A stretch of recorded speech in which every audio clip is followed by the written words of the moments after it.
ಮಂಗಳೂರಿನ ಸಂತ Joseph engineering ಕಾಲೇಜಿನ ವಿದ್ಯಾರ್ಥಿನಿ ಮಹಿಮಾ ಎಸ್ ರಾವ್ ಅವರು ವಿಟಿಯು ನಡೆಸಿದ ವಿಶ್ವವಿದ್ಯಾನಿಲಯದ ಪರೀಕ್ಷೆಗಳಲ್ಲಿ 2018-19ನೇ ಸಾಲಿನ ಶೈಕ್ಷಣಿಕ ವರ್ಷದಲ್ಲಿ ಸಿವಿಲ್ ಇಂಜಿನಿಯರಿಂಗ್ನಲ್ಲಿ ಪ್ರಥಮ ಸ್ಥಾನವನ್ನು ಪಡೆದುಕೊಂಡಿದ್ದಾರೆ.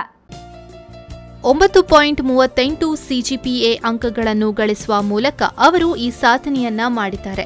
ಇದರ ಜೊತೆಗೆ ಇತರ ಸಾಧನೆಗಳಿಗಾಗಿ ದಾಖಲೆಯ 13 ಚಿನ್ನದ ಪದಕಗಳನ್ನು ತನ್ನ ಕೊರಳಿಗೇರಿಸಿಕೊಂಡಿದ್ದಾರೆ. ಈ ಮೂಲಕ ಸಂತ ಜೋಸೆಫ್ ಇಂಜಿನಿಯರಿಂಗ್ ಕಾಲೇಜು ಇನ್ನೊಂದು ಅತ್ಯುತ್ತಮ ಸಾಧನೆಯನ್ನು ತನ್ನ ಮುಡಿಗೇರಿಸಿಕೊಂಡಿದೆ.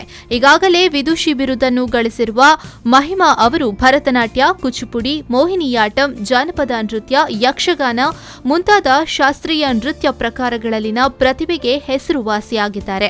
ಮಹಿಮಾ ರಾವ್ ವಿದ್ಯಾರ್ಥಿನಿಯ ಸಾಧನೆಗಾಗಿ ಸಂತ ಜೋಸೆಫ್ ಇಂಜಿನಿಯರಿಂಗ್ ಕಾಲೇಜಿನ ಆಡಳಿತ ಮಂಡಳಿ, ಸಿಬ್ಬಂದಿ ವರ್ಗ ಹಾಗೂ ವಿದ್ಯಾರ್ಥಿ ವೃಂದ ಅಭಿನಂದಿಸಿದೆ.